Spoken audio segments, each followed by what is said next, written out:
Paz e graça para você ligado nessa emissora. Estamos começando o seu programa de reflexão, entrevistas e debates de todas as noites. E hoje o debate naquele formato que você gosta, né? Formato presidencial. A gente chama assim porque é um formato diferente. Os nossos debatedores terão que ficar se interrogando mutuamente a respeito do seguinte tema: onde estão e como estão aqueles que já morreram em Cristo? Nós não vamos falar da morte de todo mundo não, mas vamos falar daqueles que morreram crendo no Senhor Jesus. Aqueles que a Bíblia chama de salvos, né? O que acontece com o salvo quando ele morre? E aí? Alguns dizem assim, eles vão para a presença de Deus, né? Estão lá desfrutando da companhia de Jesus. Jesus não falou para o ladrão lá que ele levaria o ladrão para o paraíso um dia, lá na cruz e tal, né? Há outros textos que falam sobre a experiência pós-morte daqueles que são salvos. Muito bem. Outros dizem, bom, se eles morreram, eles morreram. O que é a morte? A cessação da vida. Se a vida cessa, eles não têm consciência, eles estão, vamos pôr entre aspas, aguardando a ressurreição. Porque se eles estão vivos em algum lugar, que sentido tem a ressurreição, né? Se eles estão vivos, eles não precisam ressuscitar. E aí? O que acontece com aqueles que têm fé em Jesus e que já partiram desse mundo? O que vai acontecer comigo e com você quando o Senhor nos levar, não por meio do arrebatamento, né, que é o que todo mundo espera, mas que pode não chegar, a morte pode chegar primeiro. E aí? O que vai acontecer conosco? Para onde iremos? Não? Tem dúvidas? Preste atenção, elas vão ser dirimidas agora. Está no ar o Vejam Só.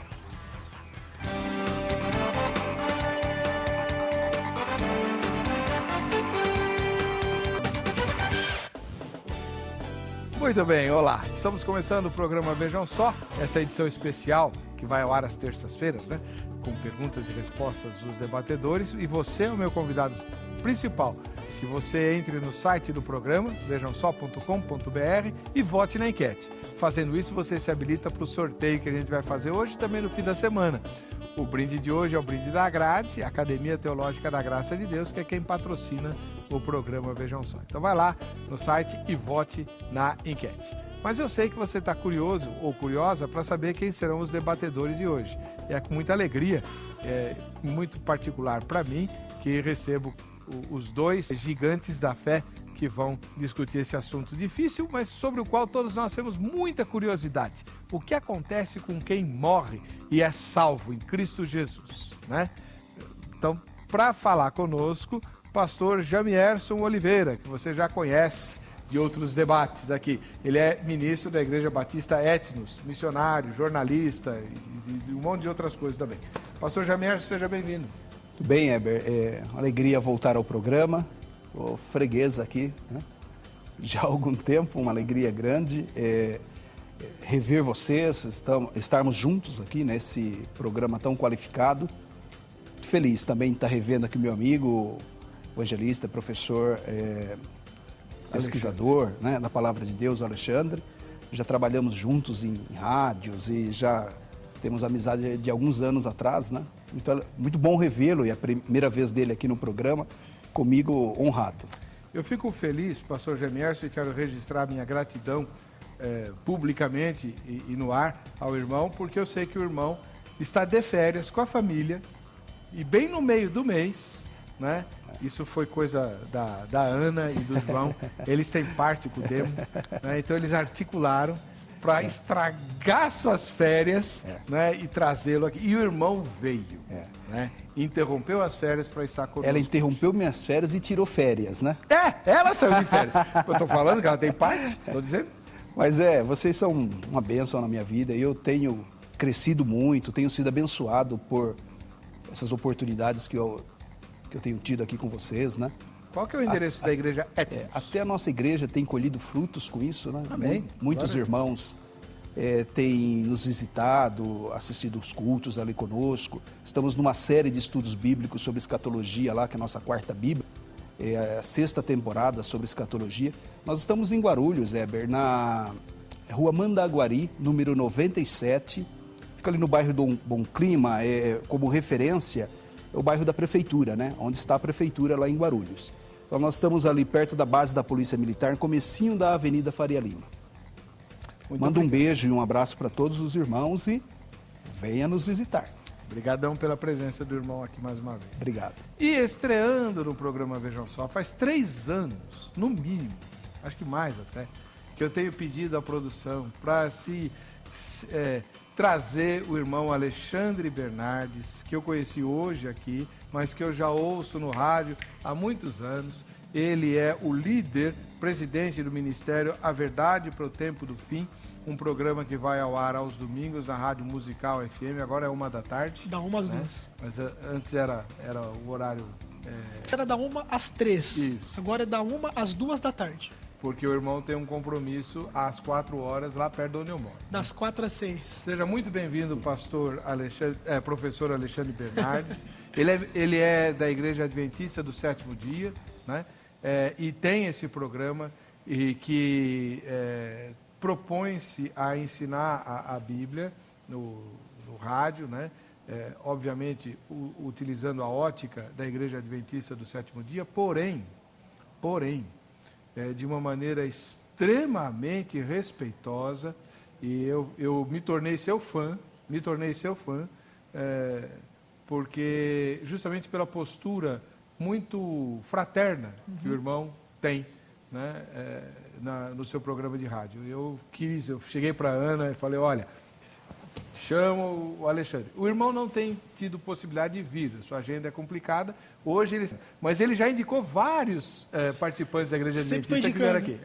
Né? Então ele é o parceiro aqui do Vejam Só. Sim. Seja muito bem-vindo. Muito obrigado, reverendo Weber Cocarelli. É um prazer estar aqui pela primeira vez no programa Vejam Só. É uma honra estar aqui nesse programa, porque eu, como ex-DJ, um tempo que fiquei afastado dos caminhos do Senhor, não é? Quando eu comecei a voltar para a igreja, eu assistia os programas Vejam Só, e isso me ajudou, de certa forma, a começar a retornar para os caminhos do Senhor, a ler mais a Bíblia, e todo esse contexto foi ajudando eu a voltar. Que bom. Então, hoje é um privilégio, como se fosse um sonho, conhecer o irmão. Glória a Deus, e para mim também. E um prazer grandioso, aqui estar conosco, estando com meu amigo Jamierson, amigo de Facebook, na época da Rádio Musical, na época lá da FTB, César Cavalcante, todo esse pessoal. É um prazer dialogar com meu amigão, uma alegria. Jamierson.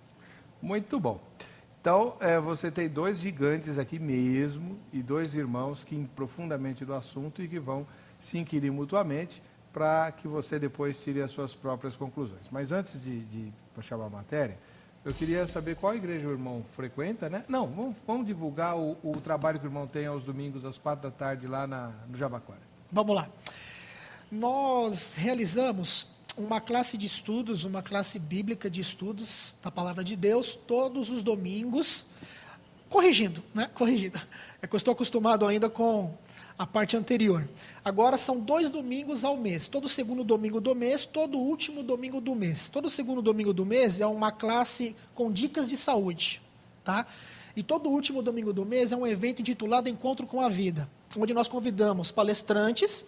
E aí nós escolhemos um tema, como você faz aqui, por exemplo, e a pessoa, então, trabalha aquele tema, ok? Na Fagundes Filho, 145, próxima à estação do metrô São Judas, 4 às 6 da tarde, ali entre os prédios do Prime e do Bradesco. E o programa A Verdade para o Tempo do Fim vai ao ar todos os domingos, da 1 às 2 da tarde, na 105,7 FM, Rádio Musical de São Paulo, com transmissão simultânea pelo site da Musical, que é o musical.fm.br, ou o averdadeparaotempodofim.com.br, que é o nosso site, visite o nosso site. Beleza, maravilha. Tem um presentinho para você aqui. Opa. Vamos adiantar? Vamos. A revista Verdades Escondidas, Opa. do Ministério Fatos Incríveis, e Fatos Incríveis sobre a Saúde. Deixa eu mostrar isso aqui. Ok?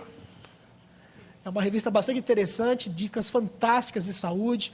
O Verdades Escondidas tem temas diversos das Escrituras Sagradas, tenho certeza que você vai apreciar bastante. Obrigado. E aproveitando que você está mais perto do que eu aí do Jamierson, já passa para ele também. Muito obrigado. Estou dando aí para ele também, tá certo? Perfeito. Vou ler agora para Agradecido. vocês. Obrigado, Deus Alexandre. abençoe. Muito obrigado. Deus te Vamos abençoe. ver a matéria que é o tema, né, que nós vamos discutir hoje aqui no Vejam Só. A pergunta a respeito do que acontece depois da morte pode ser confusa. A Bíblia não é explícita quanto ao momento exato no qual alguém vai alcançar o seu destino eterno e final. A Bíblia nos diz que depois do momento da morte, a pessoa é conduzida ao céu ou ao inferno, com base no fato de ter ou não recebido Cristo como seu Salvador. Para os crentes, o período após a morte significa estar ausente do corpo e presente com o Senhor. Temos, portanto, sempre bom ânimo, sabendo que enquanto no corpo estamos ausentes do Senhor, visto que andamos por fé e não pelo que vemos. Entretanto, estamos em plena confiança, preferindo deixar o corpo e habitar com o Senhor. Para os não crentes, o período após a morte significa punição eterna no inferno.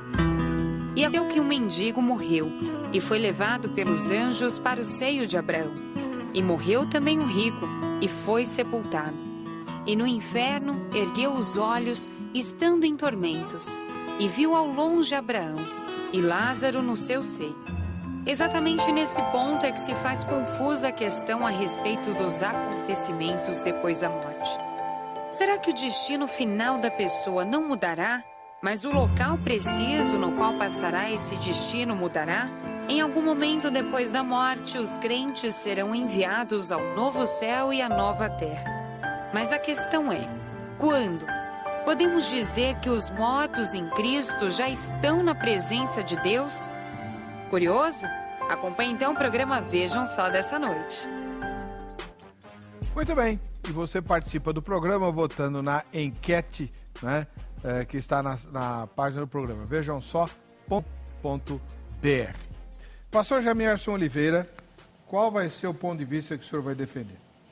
Especificamente, Heber, naturalmente, pelo fato do Alexandre ele ser adventista, eu creio que nós vamos debater muito imortalidade da alma, né? Mas, sendo bem objetivo nesse primeiro momento, respondendo à pergunta do programa, o meu entendimento é que os justos hoje, que estão mortos, estão na presença de Deus. Conscientes, naturalmente conscientes, esse é o ponto que toca a imortalidade da alma, mas o próprio meio protestante evangélico tem algumas opiniões diferentes, né?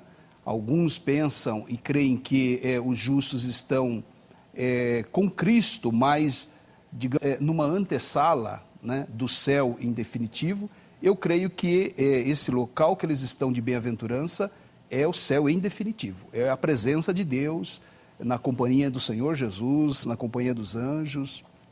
Não é uma sala de espera, né? Vamos chamar assim.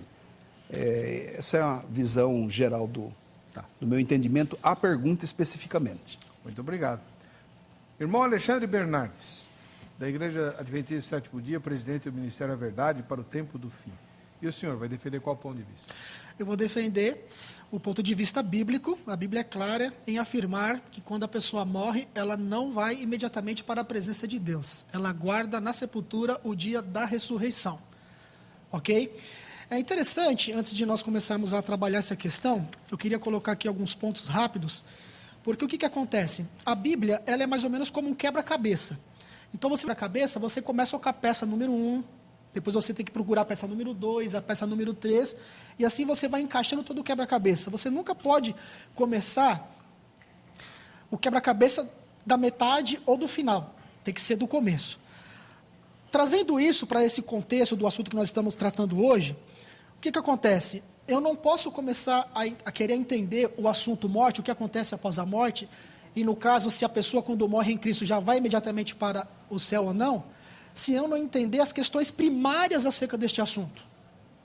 Então, tem um ponto de partida, você tem que partir desse ponto de partida para você entender todos os demais textos que envolvem este assunto. Então, por exemplo, Gênesis capítulo 2, por exemplo, rapidamente, para a gente ganhar tempo, tradução da Bíblia de Jerusalém. Então, Yahvé, Deus modelou o homem com a argila do solo, insuflou em suas narinas um hálito de vida e o homem se tornou um ser vivente. Então, veja, aqui a montagem do homem.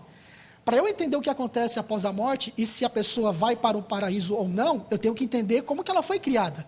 Aqui não diz, por exemplo, que Deus colocou uma alma no homem. e nem que o homem se tornou alma imortal, mas que ele se tornou um ser vivente. A Bíblia de Jerusalém traz a expressão ser vivente, quando Deus insuflou em suas narinas um hálito de vida. Aí o que acontece na desmontagem do homem? Eclesiastes 12, versículo 7, citando também a tradução da Bíblia de Jerusalém. Antes que o pó volte à terra de onde veio, e o sopro volte a Deus que o concedeu. Depois você tem Ezequiel capítulo 18, versículo 4, que diz assim, também na tradução da Bíblia de Jerusalém. Então veja só a conexão dos textos. Todas as vidas me pertencem. Veja que a Bíblia de Jerusalém traz a expressão vida num lugar inclusive de alma, nefesh. Todas as vidas me pertencem, tanto a vida do pai como a do filho. Pois bem, aquele que pecou, esse morrerá. E finalmente 2 outros pontos rápidos, que seria Romanos 5,12, que diz: eis porque, como por meio de um só homem o pecado entrou no mundo, e pelo pecado a morte, assim a morte passou a todos os homens, porque todos pecaram. E Romanos 6, versículo 23, diz que o salário do pecado é a morte. E um detalhe interessante também, há um engano sobre a questão da morte, porque o debate de hoje não é para saber se de repente eu vou falar melhor que o Jamierson, se ele vai falar melhor do que eu, se eu vou ganhar dele, se ele vai ganhar de mim, se de repente eu vou gaguejar, e aí vão achar que eu fiquei nervoso, eu não passei muita confiança, não. A ideia é saber o que diz a essência bíblica, e há um engano acerca da morte. E é por isso que nós devemos entender esse assunto. E este engano surgiu com quem? Com Satanás, porque Deus disse, no dia em que comeres do fruto da árvore do conhecimento do bem e do mal, certamente morrerás. O que Adão e Eva eram?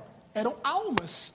Deus disse aquelas almas, se dirigiu àquelas almas, certamente morrerás. Satanás disse o que para aquelas almas? Certamente não morrerás. Então, a partir deste ponto é que eu tenho que entender todos os demais textos que trabalham essa questão do que acontece após a morte, especificamente em relação àqueles que morreram em Cristo. Muito bem. Deixa eu mostrar o que você pode ganhar participando do debate hoje, e aí depois a gente vai começar as perguntas e respostas dos nossos convidados. O brinde de hoje é um relógio lá da Academia Teológica da Graça de Deus. Você votando na enquete. Aliás, eu não pus a enquete no ar, né? Perdão. Vamos lá. Cadê a minha enquete? Está aqui. Lá no vejamsó.com.br tem a seguinte pergunta. Em sua opinião, os salvos mortos estão... Primeira resposta. Aguardando a segunda vinda no seio de Abraão. Ou a ressurreição dos mortos no seio de Abraão. Ou então, aguardando a segunda vinda, dormindo o sono da alma. Tá? Não, tanto faz. A pergunta é a seguinte: onde estão os mortos? Eles estão conscientes no seio de Abraão, aguardando a ressurreição dos mortos, a segunda vinda de Cristo, ou eles estão não conscientes, dormindo, né, o sono da alma, aguardando a ressurreição. Tá bom? Beleza? Então, aguardando a ressurreição, dormindo o sono da alma, essa é a segunda pergunta. E a terceira, que é a minha resposta, é eu não sei, então eu vou ficar sabendo no fim do programa. Vote na enquete para que você possa concorrer ao relógio da grade, que você viu aí, bonitão, né? E que vai servir para você se lembrar que o tempo está passando muito depressa e você não está se preparando para servir ao Senhor como Deus gostaria. A grade está aí para te ajudar nessa questão. Mais de 600 unidades espalhadas em todo o Brasil, com bíblico, que começa agora, em agosto, no segundo semestre, né? E dentro de poucos dias começa o curso bíblico, você pode se matricular e começar o curso bíblico, ou vários outros cursos que a grade tem, não em todas as filiais. Aí você precisa se informar. Para pegar as informações, anote o telefone e amanhã, no horário comercial, você liga para 0 Operadora 11 3115 0819 3115 0819, tá? E fala com a Carla ou com as amigas dela sobre qual é o endereço mais próximo de você, tá bom? A gente vai para o intervalo, na volta os nossos convidados começarão a inquirição.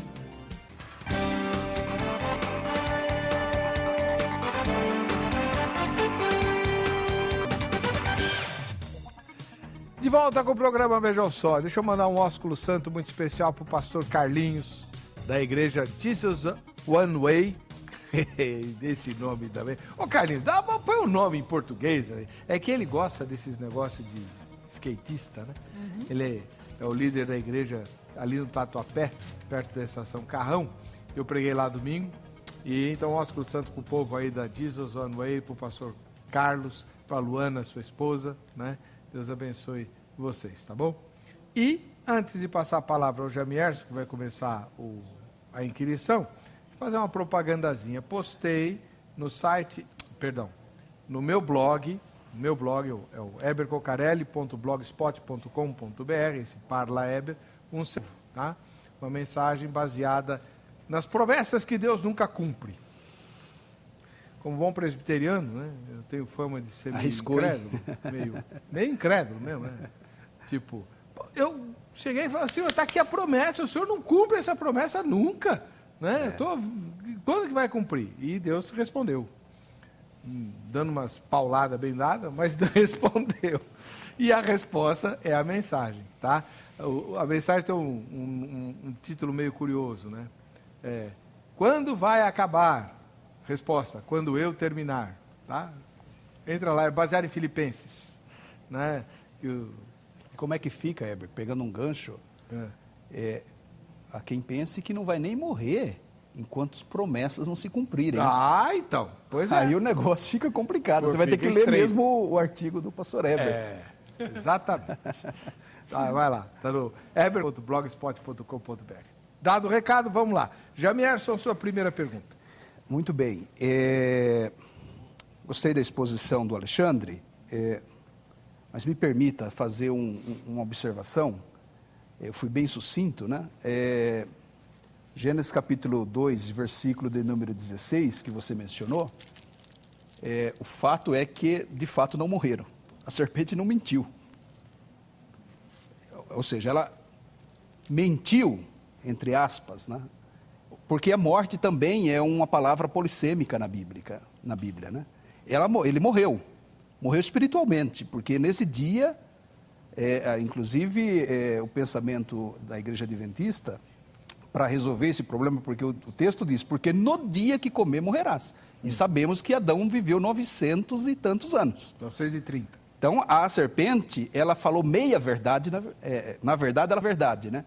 Eles morreram, mas espiritualmente, né? Isso que é interessante no texto. Mas, Alexandre, claro que a gente vai discutir imortalidade da alma. Mas a primeira pergunta, e eu queria ser fiel ao tema do programa.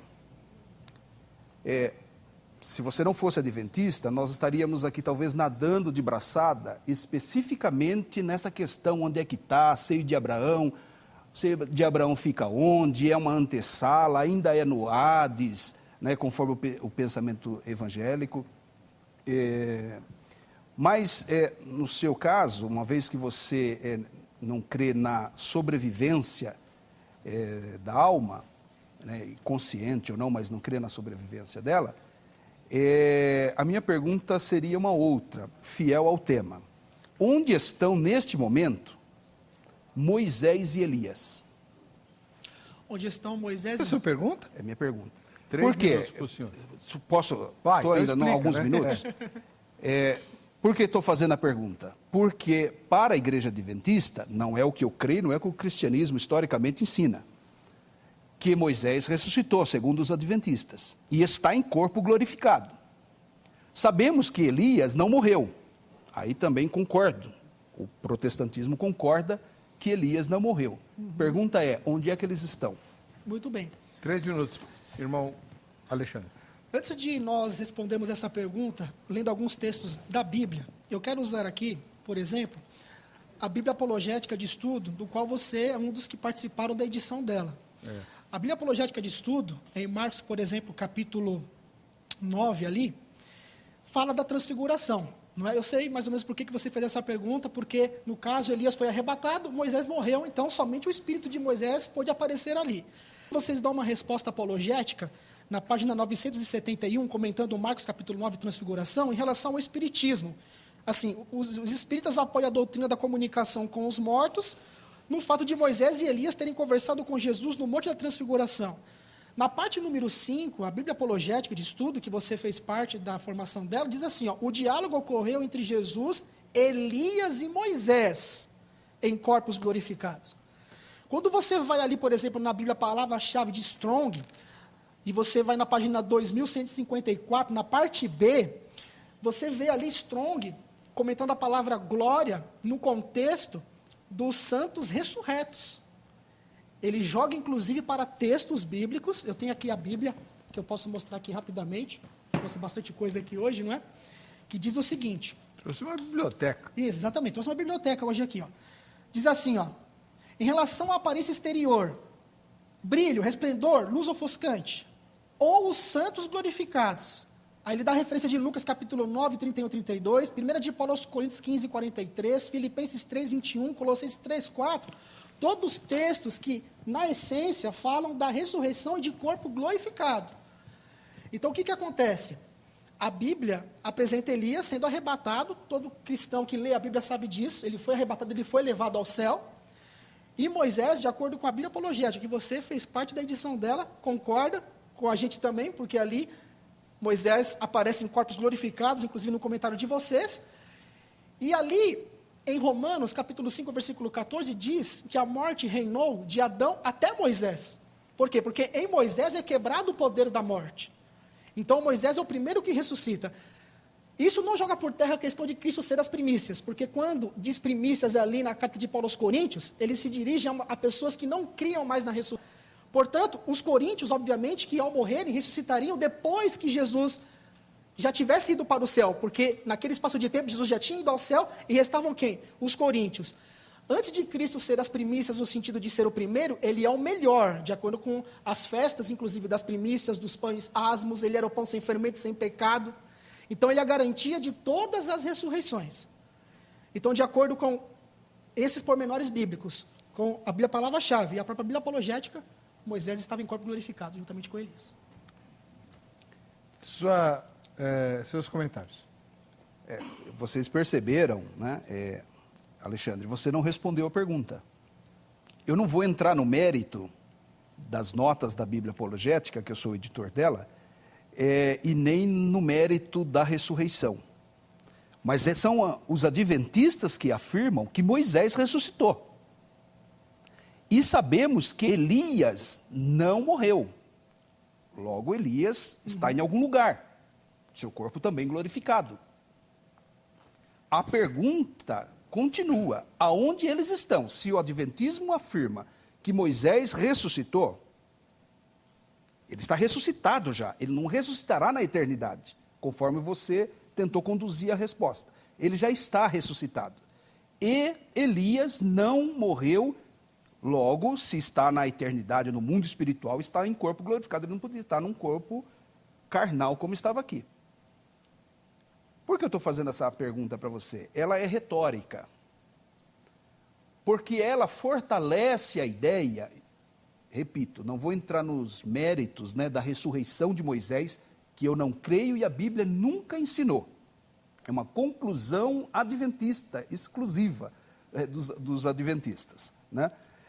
Mas, respondendo, tentando nesse começo do programa ser fiel ao tema, os mortos em Cristo estão aonde? Ou estão na presença de Deus? A ressurreição de Moisés, dentro da visão adventista, e a não morte de Elias, apontam para os justos estando na presença de Deus, conforme o protestantismo ensina.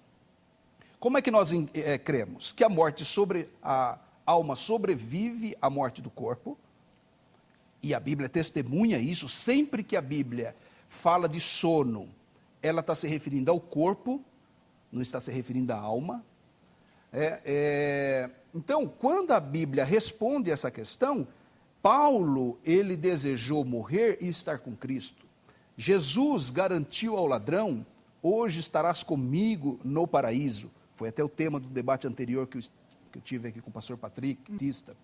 Então, independente de como você creia, se Moisés ressuscitou ou não, mas principalmente você como adventista que crê na ressurreição de Moisés, deveria crer que os mortos estão na presença de Deus e não inconscientes.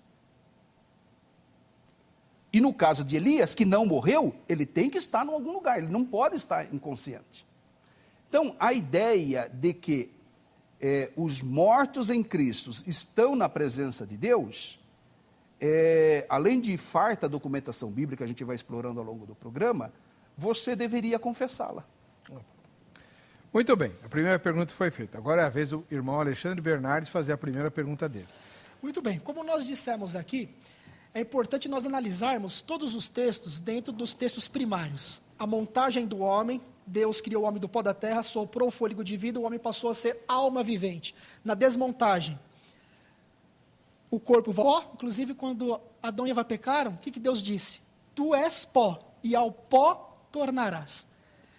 O outro detalhe também, Jamierson, antes de fazer a pergunta, foi vedado o direito à participação da árvore da vida.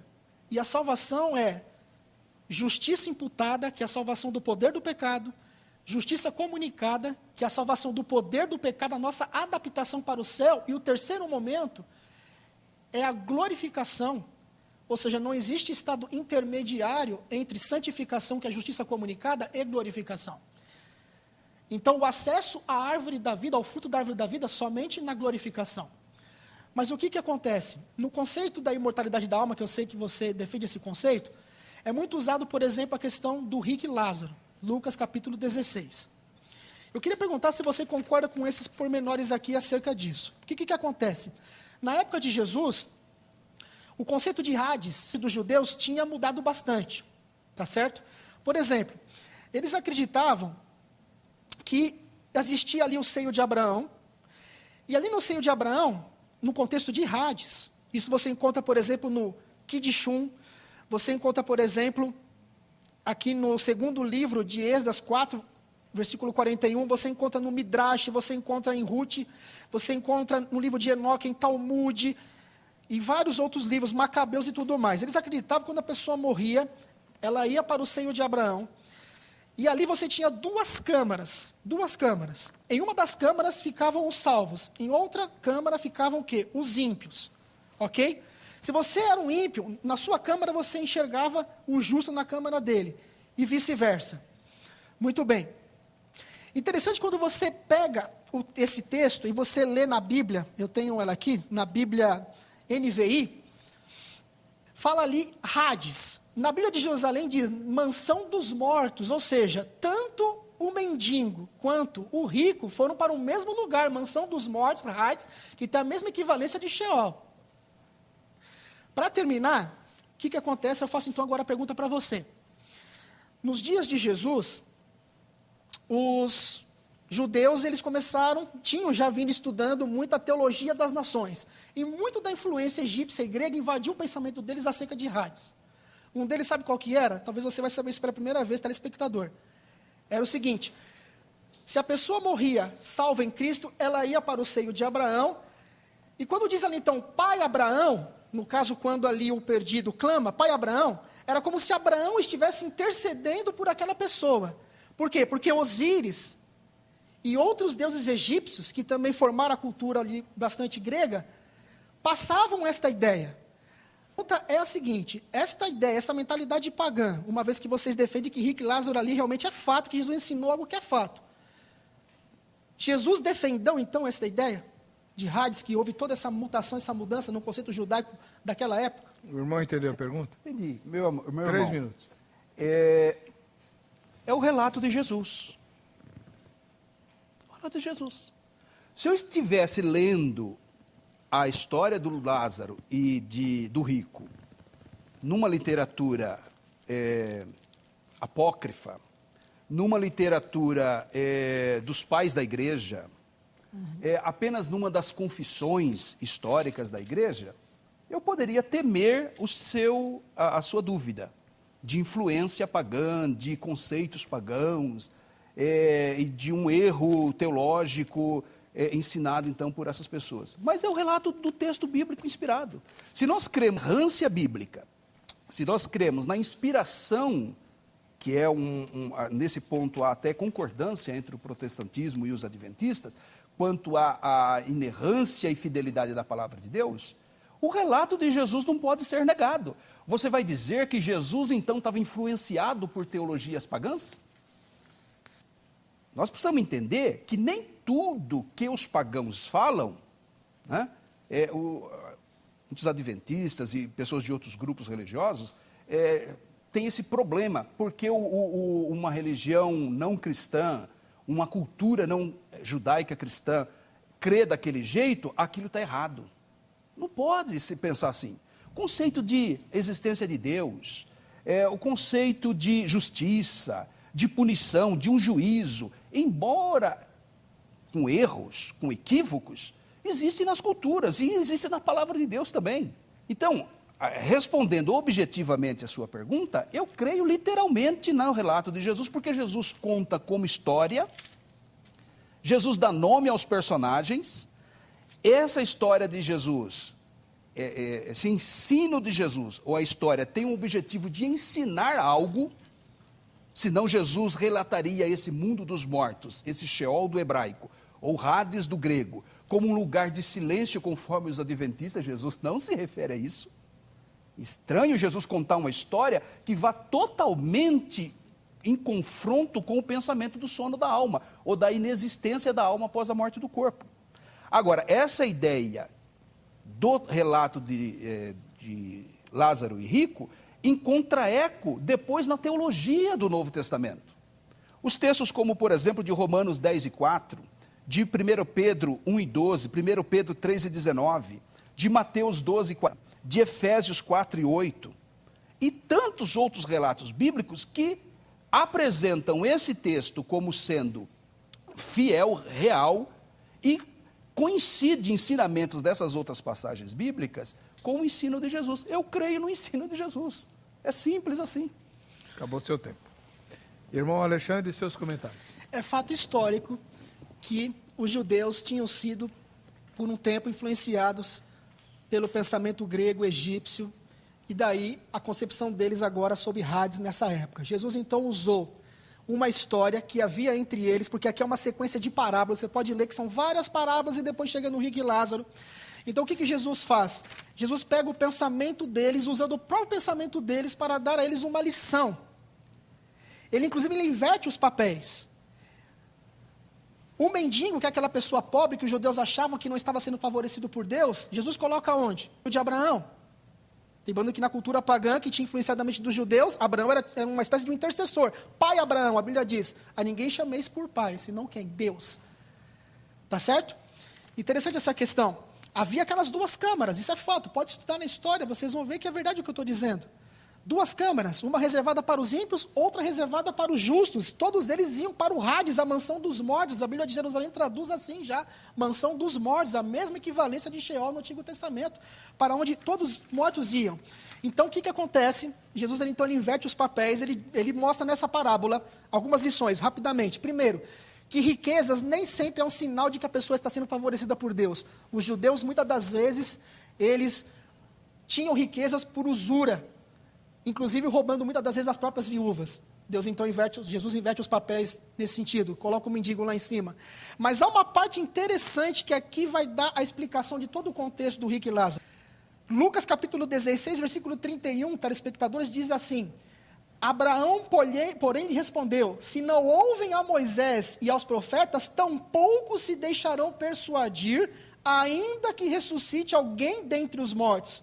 Quando foi que isso aconteceu? Evangelho de João, capítulo 12, versículo 10, que diz assim, mas os principais sacerdotes resolveram matar também a Lázaro, porque muitos dos judeus, por causa dele, voltavam crendo em Jesus. E no versículo anterior, que é o versículo 9, diz assim: soube numerosa multidão dos judeus que Jesus estava ali, e lá foram não só por causa dele, mas também para ver Lázaro, a quem ele ressuscitara dentre os mortos. Portanto, Jesus então se vale de uma história, de uma ideia pagã que havia entrado na mente num conceito judaico de Hades, se vale desse conceito deles para dar uma lição de moral neles, valendo-se do terreno deles, e no final ele mostra, olha, ainda que alguém ressuscite dos mortos, eu ressuscitei Lázaro. Vocês sempre pediram um sinal para mim. O maior sinal de todos eu dei. Ressuscitei a Lázaro. Vocês não vão crer. E o relato bíblico, literalmente agora falando, não uma parábola, mas agora literalmente falando, diz que eles estavam com ódio. Queriam matar não somente a Lázaro, mas também ao próprio Cristo Jesus. Muito bom. Primeira rodada terminada. Vamos para a segunda rodada. Segunda pergunta. Jamiers, quanto tempo tem, hein? Vai, posso fazer? Bem, então eu acho que fica desfeito essa ideia, sempre é colocada essa questão, né? No último debate, eu argumentei que se a imortalidade da alma é um conceito platônico, a morte da alma é um conceito de Epicuro. Então, nós empatamos aí. Nós dois estamos com entendimento pagão. Então, não é essa a questão. Paulo citou Epimênides, Aratos. Há entendimentos ímpios. Deus, a sua verdade está revelada até certo ponto, ainda que tateando. E a cultura grega, ela é muito rica, inclusive ela ajudou o desenvolvimento teológico, o entendimento teológico do Logos, conceitos de eternidade, tudo isso enriqueceu a teologia do Novo Testamento. Porque Deus prepara as culturas para a recepção do Evangelho. E a pergunta é? Estou dentro do contexto, em cima disso que eu vou fazer a pergunta. Então, quando você olha para as Escrituras, o que é Sheol no hebraico? O que é Hades no grego? É mundo dos mortos mesmo. Porque a Bíblia tem palavras para túmulo, Alexandre. Kever, o Kevurá, no hebraico, ou Mnemeion, no grego, são textos que falam de sepultura, túmulo. Então, a Bíblia tem palavras certas para túmulo, e palavras para essa mansão dos mortos, mundo dos mortos, Sheol e Hades. Então, dentro disso, ou seja, é um conceito bíblico, não é pagão. Se há ecos no paganismo, está dentro da palavra de Deus, torna-se verdade. A pergunta é, você conseguiria me dar uma única referência bíblica de pessoas colocando corpos físicos no Sheol e no Hades? E alma e espírito indo para Kevurá ou Mnemeion? Kevurá e Mnemeion são túmulos. O senhor entendeu a pergunta? Repete mais uma vez. A Bíblia tem palavras específicas para túmulo e para Sheol, que é mansão dos mortos, é uma referência. A regra geral é mundo espiritual, embora possa até ser aplicado também à sepultura, porque é uma palavra polissêmica, né? Polissemia é aquela palavra que tem várias interpretações, como, por exemplo, vela, né? Vela do navio, eu velo pelo meu filho, ou seja, eu cuido do meu filho. Então, Sheol tem um pouco isso aí. Assim como também alma e espírito também são palavras polissêmicas, né? Mas, prevenindo o problema, a Bíblia traz palavras específicas para túmulo. Então, a pergunta é, você poderia me dar um único texto bíblico que coloque pessoas, corpos físicos de pessoas, alguém sepultando um parente no Sheol, ou a Bíblia dizendo que uma alma ou o seu espírito foi para Kever ou Mnemeion, para o túmulo? Muito bem. 3 minutos. Quando nós lemos a Bíblia e nós analisamos as palavras Had e Sheol, nós vamos ver que tem a valência de sepultura. Tá certo? É a mesma equivalência. E nós podemos ler vários textos acerca dessa questão. Mas para ser mais sucinto, para ficar mais claro na mente das pessoas que estão assistindo hoje o programa, por exemplo, Abraão expirou, Gênesis capítulo 28, versículo 8. Gênesis 28 diz assim, ó. Vamos abrir aqui novamente. Gênesis capítulo 28, versículo 8. Que diz assim. Gênesis 28, versículo 8. Eu devo ter anotado errado aqui a passagem, perdão. Lembra o fato? Pode falar de memória o fato. Que diz assim que ele morreu e foi se encontrar Sepultar. com seus pais, sepultado com seus pais. Gênesis 49, versículo 23. Gênesis 49, versículo 23. Diz o seguinte. Gênesis 49, versículo 23. Que diz assim, os flecheiros lhe dão amargura, atiram contra ele e o aborrecem. O seu arco, porém, permanece firme e os seus braços são feitos ativos pelas mãos dos poderosos de Jacó. Sim, pelo pastor e pela pedra de Israel. Eu não sei o que aconteceu aqui, eu acho que eu anotei os textos errados. Me desculpe. Mas se o irmão lembrar eu dos anotei fatos, errado, me perdoe. pode falar. Me perdoe, telespectadores, eu anotei o texto Não, errado. É que não tem o texto. Eu anotei, não, existe os textos. Não, ele quer mencionar... Existem os textos. Eu anotei, infelizmente eu errei aqui, anotei errado os Nesses textos que o senhor Sim. tentava usar, o que estava escrito? Os textos dizem que todas essas pessoas, Abraão, Jacó Eles morreram e foram se encontrar com seus pais aonde? Na sepultura. Eles expiraram, veja, eles renderam o espírito. Espírito tem a ver também, não apenas com fôlego de vida, mas também com mente. Ok? Com mente. Isso envolve a questão do caráter. Quando a pessoa morre, a mente, isso volta para Deus, isso volta para a mente de Deus. Quando a pessoa ressuscita, ela ressuscita com as mesmas disposições que ela levou consigo para a sepultura. Portanto, todos eles foram encerrados na sepultura. Quando a gente estuda a questão Hades e Sheol, tem a mesma equivalência de sepultura. Muitas das vezes tem a ver com morte, situações de morte, situações de afastamento de Deus, inclusive, porque a pessoa morreu. E aí ela aguarda, então, a ressurreição. Então, todos esses expiraram, morreram e foram ter com seus pais. Foram o quê? Sepultados. E agora, então, eles aguardam a ressurreição. Esse texto, por exemplo, que a gente leu de Lucas, capítulo 16, quando fala de mansão dos mortos, Hades, porque a ideia judaica era essa, que todos iam para o mesmo local, porém, na época de Jesus, isso tinha sido mudado pela influência grega, e foi o que a gente colocou. Tá. Seus comentários, irmão Jamierson. Bem, o telespectador está vendo. Não tem texto bíblico, irmão. Não tem. A Bíblia, quando você citou a ideia do quebra-cabeça, Alexandre, e ela é excelente. Realmente, a Bíblia, ela precisa de uma organização. A teologia sistemática, inclusive, é a área do saber teológico que tenta organizar as coisas. Mas, usando a mesma metáfora sua do quebra-cabeça, tira uma peça ou coloca uma peça errada no quebra-cabeça que você não acerta mais nenhuma outra peça. Então, ao mexer na palavra Sheol e Hades, dando a ela exclusivamente sentido de sepultura, de túmulo, lugar físico onde que a gente vai lá e coloca um parente, você cria todo esse problema. Eu respondo a questão. A Bíblia traz especificamente pessoas sepultando parentes, não no Sheol, meu amigo. Êxodos capítulo 14, verso 11. E passaram a dizer a Moisés, é porque não há nenhuma quevurá, sepultura no Egito? Por que eles não citaram Sheol? Se Sheol é túmulo. Que nos trouxesse para cá, ou seja, eles estão reclamando de Moisés nas margens do Mar Vermelho. Não tem túmulo, Moisés, lá no Egito? Para você nos matar aqui, a gente ser comido vivo pelos urubus, pelos animais, pelos cães, sem sepultamento, porque dentro da cultura judaica o corpo precisa ser sepultado? Isaías 14, 19. Mas, no que se refere a ti, foste lançado fora sem túmulo, sem sepultura, quevurá. Gênesis 35 e 20. Jacó erigiu um Sheol para Raquel? Não, senhor, meu amigo. Ele é uma quevurá, um túmulo. Porque a Bíblia tem palavra certa para túmulo. E aí eu não vou nem discorrer tantos outros textos. Vou citar só o caso de Jesus.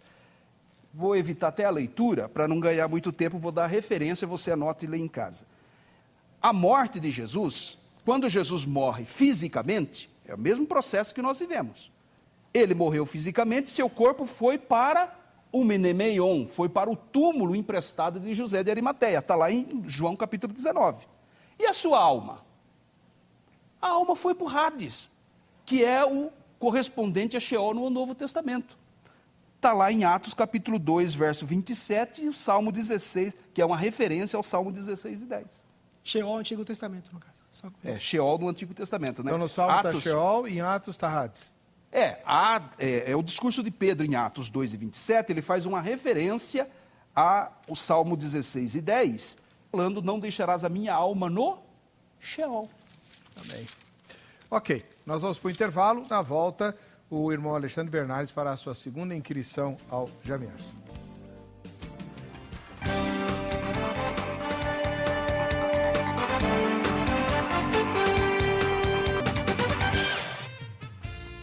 Estamos de volta com o programa Vejam Só, agradecendo o carinho da sua audiência. Hoje nós temos aqui o pastor Jamierson Oliveira, ministro da Igreja Batista Etnos, e também o irmão Alexandre Bernardes, evangelista da Igreja Adventista do Sétimo Dia, presidente do Ministério A Verdade para o Tempo do Fim.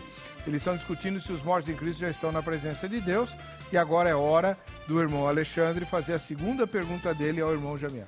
Me permita, reverendo Weber, e mais uma vez eu quero pedir desculpa aos telespectadores, porque eu anotei errado o texto na contracapa da minha Bíblia. Eu achei os textos aqui, tá? Só para não ficar chato para os telespectadores, para Gênesis 49, 33, que diz assim: tendo Jacó acabado de dar determinações a seus filhos, recolheu os pés na cama e expirou. E foi reunido ao seu povo. Sepultura, Sheol, mesma coisa. Depois, Gênesis 25, versículo 8. Expirou Abraão, morreu em ditosa velhice, avançado em anos, e foi reunido ao seu povo. Mas a palavra Sheol aparece nesses textos? Nenhum deles. Porque quando a gente coloca no contexto de Sheol e Hades, a gente não teria tempo então agora é para dissecar o assunto. Reunido ao seu Você povo, está é interpretando ideia... o texto, né? É. Aqui é sepultura, mas quando você examina as palavras Sheol e Hades, vai ter a mesma equivalência. Perdoe, o que eu entendo é o seguinte: reunido ao seu povo é uma ideia que o irmão interpreta como sendo o lugar dos mortos. Sepultura. Não necessariamente. Hades- Ele vai dizer coisa. É, porque é uma interpretação. Eu perguntei a palavra kever ou a palavra kever.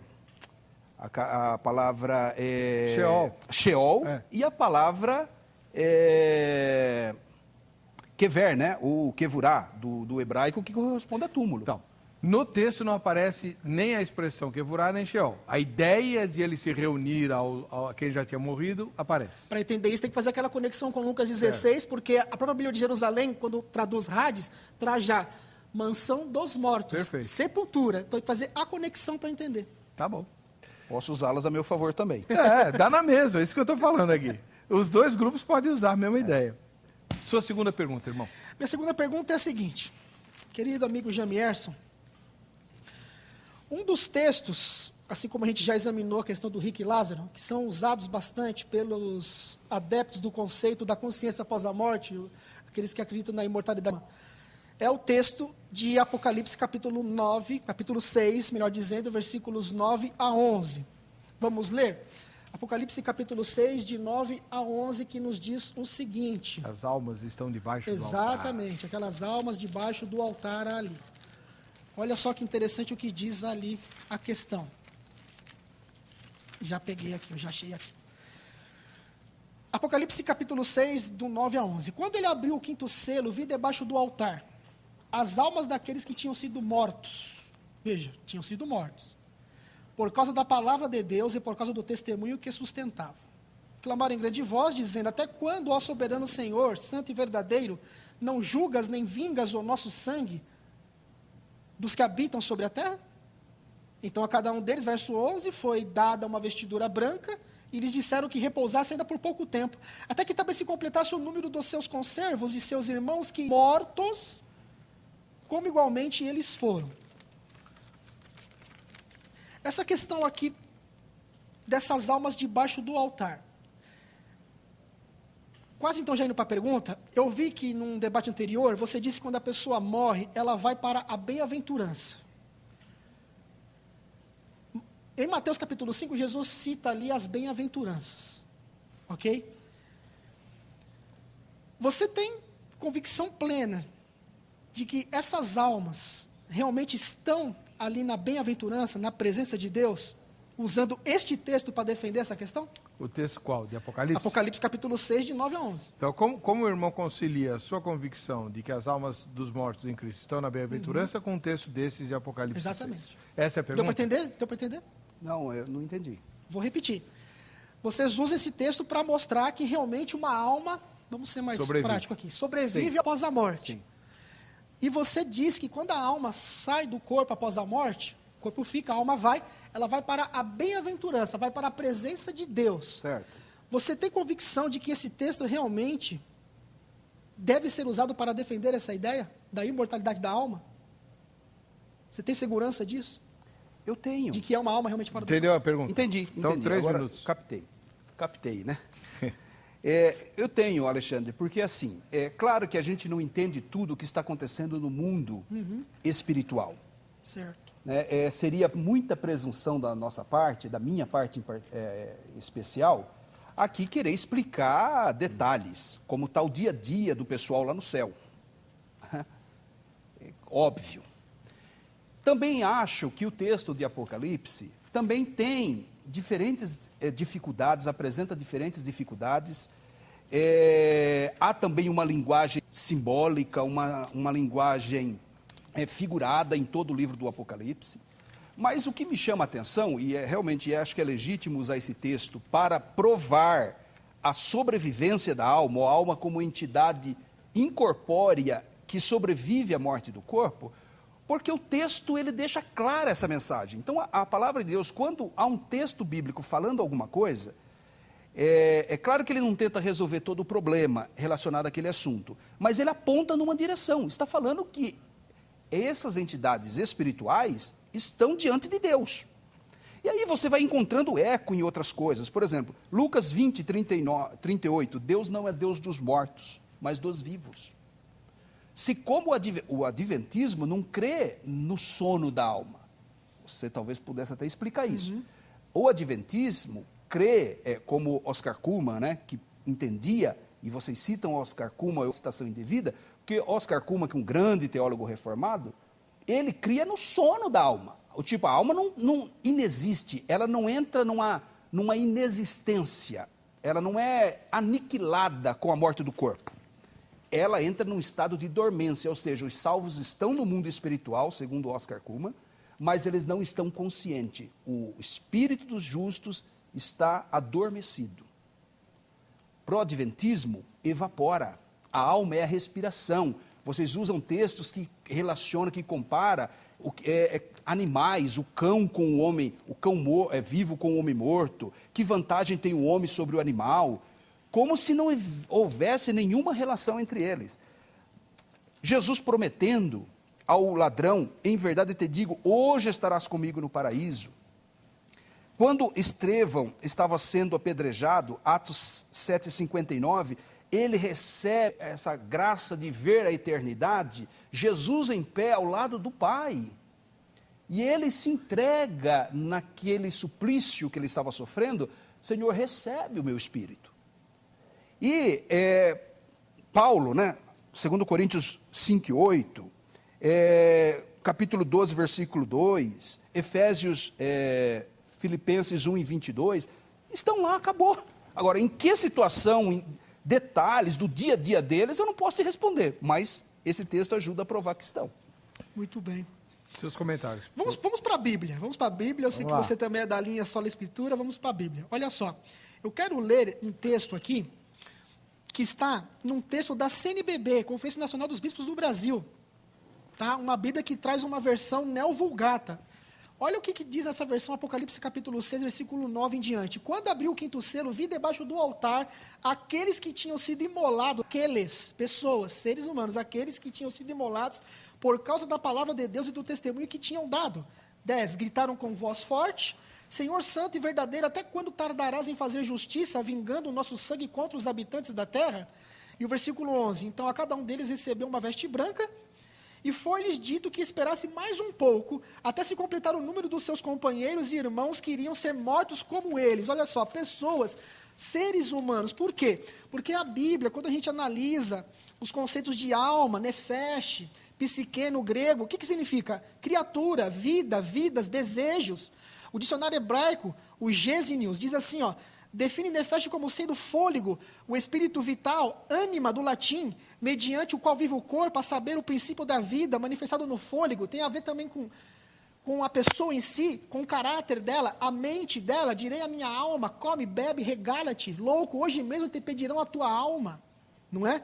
Então, temos que entender a partir dessa perspectiva. Por quê? Porque senão, tudo que a gente está discutindo aqui agora vai sair do texto primário.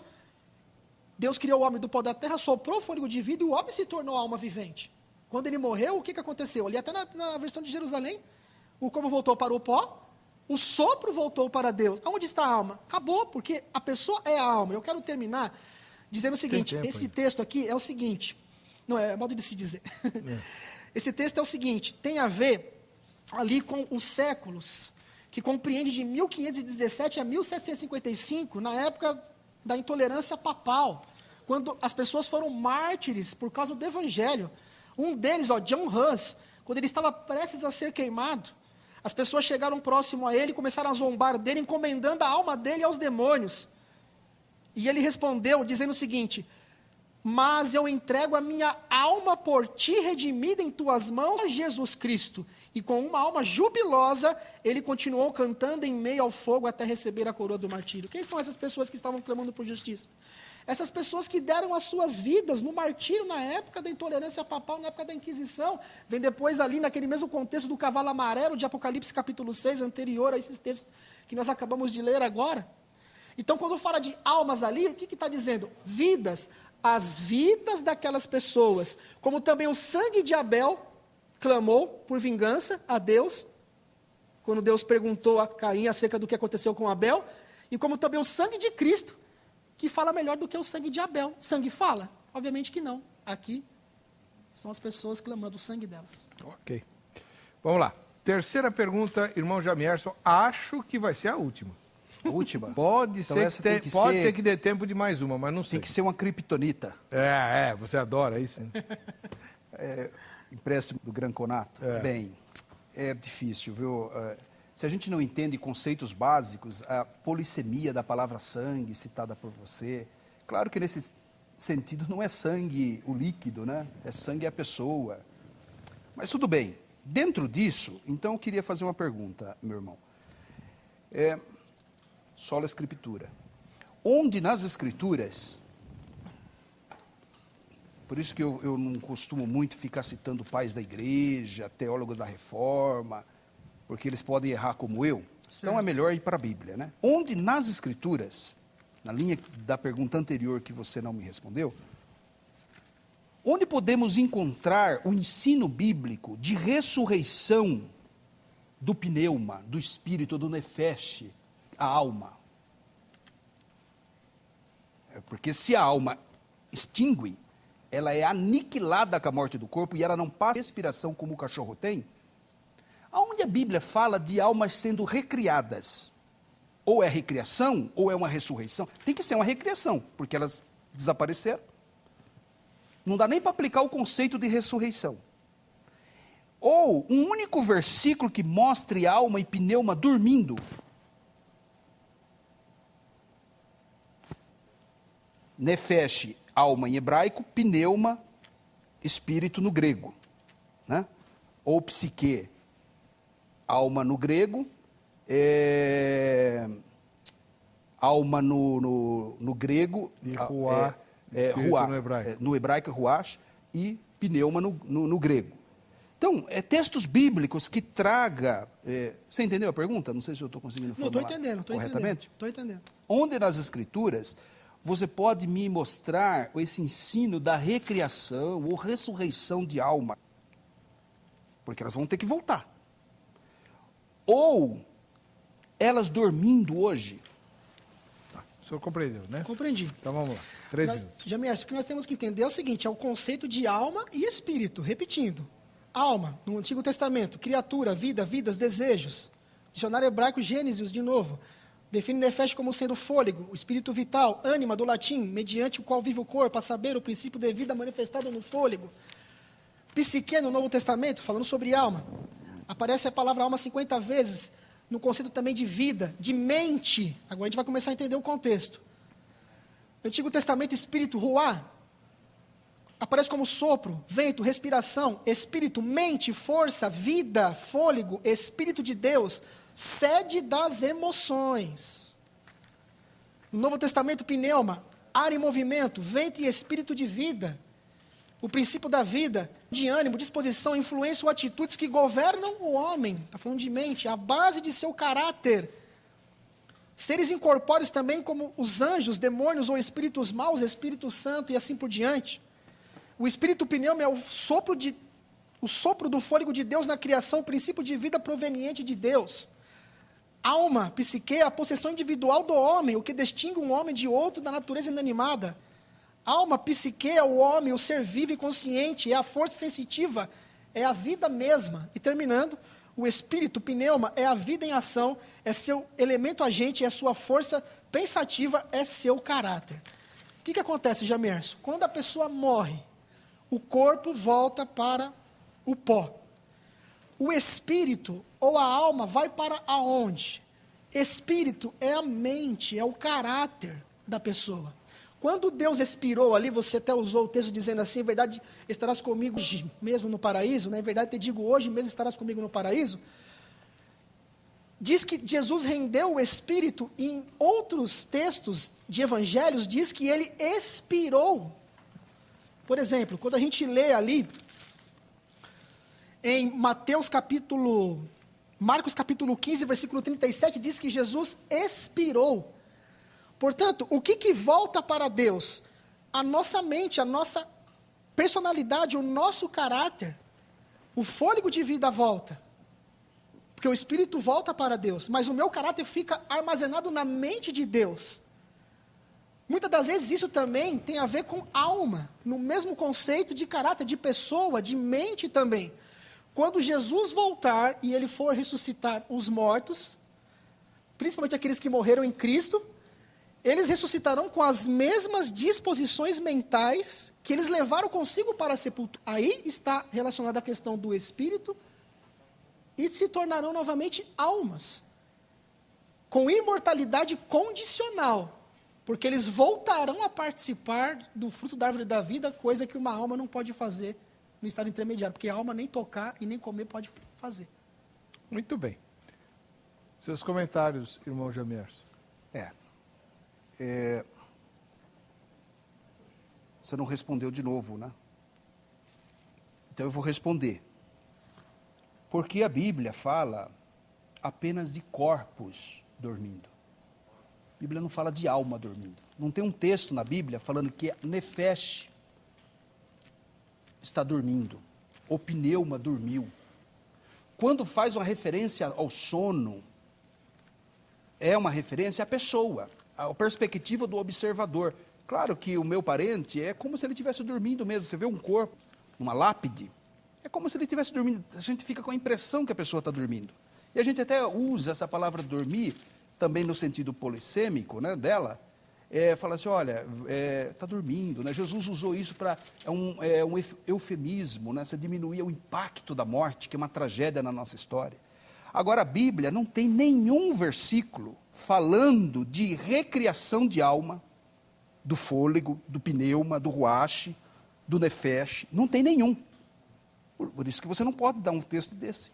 E nenhum texto bíblico mostrando pneuma, nefesh, alma e espírito dormindo. Mas, pelo contrário, a palavra de Deus, que é inerrante, se a gente respeita a exegese, a hermenêutica bíblica, não desmonta o quebra-cabeça e monta errado, né? Esse negócio de a montagem do homem desmontou errado, não vai montar certo. A Bíblia fala de corpo dormindo. Daniel, capítulo 12, versículo de número 2, diz assim: muitos dos que dormem no pó da terra ressuscitarão, uns para a vida eterna e outros para a vergonha e horror eterno. Então está falando de ressurreição, está falando de morte, de sono, né? Muitos dormem, uns ressuscitarão para a vida, outros ressuscitarão para a morte. Quem ressuscita? A pergunta. Ressuscita é a alma que ressuscita ou é uma referência ao corpo? É o corpo, porque está falando do pó da terra. E todo mundo sabe que é o corpo que se decompõe e está misturado nos elementos da natureza. Só Deus que poderá reintegrar um corpo, né? Revesti-lo da incorruptibilidade, da imortalidade. Agora, a Bíblia fala de corpo ressuscitando, Alexandre. Mateus capítulo 27, versículo de número 52, por ocasião da morte de Jesus, aquele relato de pessoas que ressuscitaram com o impacto da cruz. O que diz o versículo de número 51? Mateus 27, 51. Eis que o véu do templo se rasgou em duas partes. Tremeu a terra, fenderam-se as rochas. Olha aí, abriram-se os sepulcros e muitos corpos dos santos que dormiam ressuscitaram. Então, quem dorme é o corpo, quem ressuscita é o corpo. Essa é a expressão bíblica. Alma, espírito está na presença do Senhor. Muito bem. Terceira e última pergunta do irmão Alexandre Bernardes. Antes da última pergunta, quero agradecer mais uma vez pela participação no programa Imagina. Vejam Só, pastor Heber, meu amigo Jamierson de Oliveira. Aqui nós discutimos ideias, tá certo? Até peço que o pessoal do Facebook, do YouTube, não fique fomentando o debate, essa coisa toda. Vamos respeitar a pessoa do Jamierson, vamos respeitar a pessoa do irmão Alexandre Bernardes. Como nós dissemos, há um engano, este engano surgiu com Satanás. Ele disse, certamente não morrerás. Ali eram almas. Satanás disse para a alma, não morrerá. Vamos nos apegar a isso, vamos estudar sobre esse assunto. Tá bom. Tá? E outra coisa, eu quero mandar um abraço, eu esqueci, senão eu vou apanhar quando chegar em casa. Verdade. Um abraço para minha esposa Olímpia, e para não faltar algum nome, para toda a família Verdade para o Tempo do Fim, tá bom? Aí já abrange todo mundo. Glória a Deus. Simplifica. E o Jamierson, né, já vou entrar então na pergunta, o Jamierson, ele deixou várias pulguinhas atrás da orelha dos telespectadores, tá certo? E é impossível, não é? Nesse debate, a gente abranger esse assunto todo de forma sistemática, trabalhar de forma sistemática. E o Vejam Só exatamente trabalha esse debate exatamente para você pesquisar depois por você, não é isso? Exatamente. E lá no site Vejam Só tem os contatos, correto? Tem. Eu posso aqui fazer uma merchandising rapidinho, 5 segundos? Sim. 5 segundos. Lá no meu contato, que você tem no site Vejam Só, se você enviar um e-mail com seu endereço em qualquer lugar do planeta, você receberá gratuitamente um DVD intitulado O Reino Místico da Morte. Aí tudo aquilo que eu poderia falar, que eu não consegui falar, você vai ter e vai responder também as pulguinhas que o Jamierson deixou atrás da orelha de vocês aí. Tá bom. Ok? Pode fazer a pergunta. Vamos lá, rapidamente. 1 de Paulo aos Tessalonicenses, irmão Jamierson, capítulo 5, versículo 23. Porque a ideia da imortalidade da alma, como que é? A pessoa morreu, o corpo fica na sepultura, correto? A alma, ou o espírito, volta para Deus, aguardando o quê? A ressurreição. Se é realmente dessa maneira, que quando Jesus voltar, ele vai então ressuscitar o corpo, porque o espírito e a alma vai voltar do paraíso, ou do seio de Abraão, enfim, vai entrar no corpo.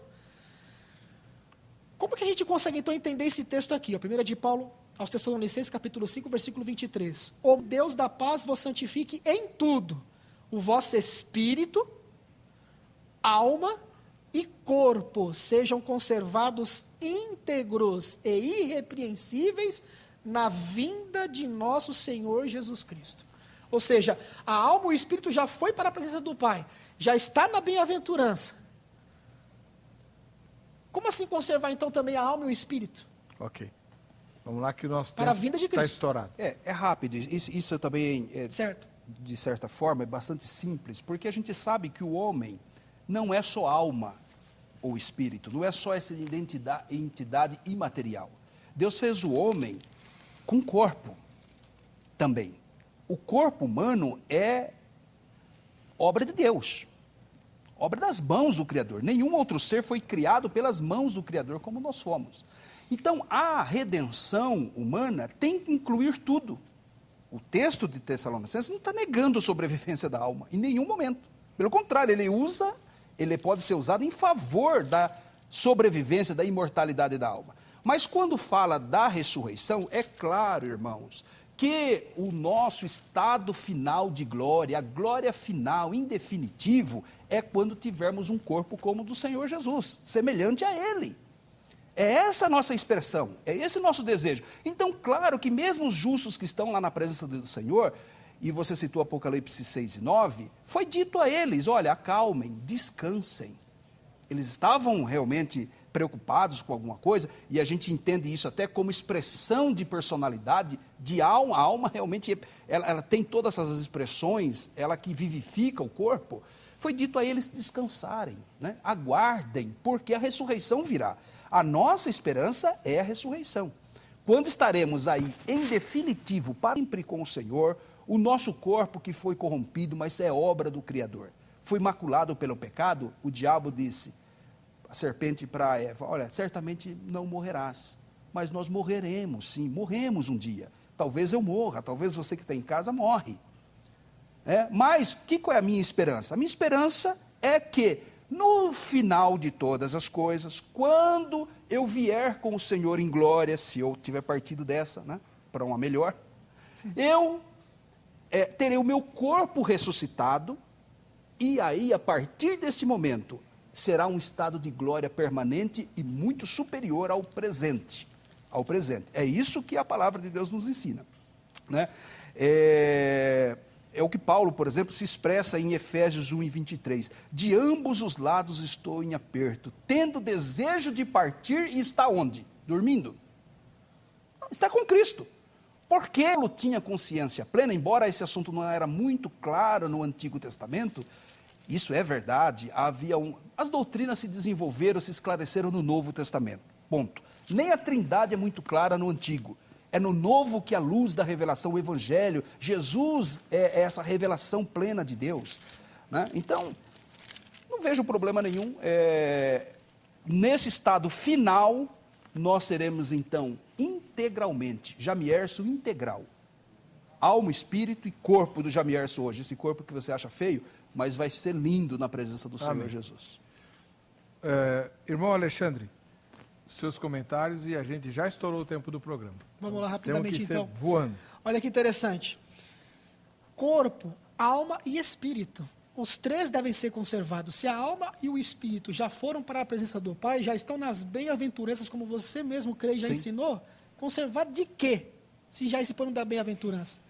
Novamente, o entendimento do conceito de alma e espírito.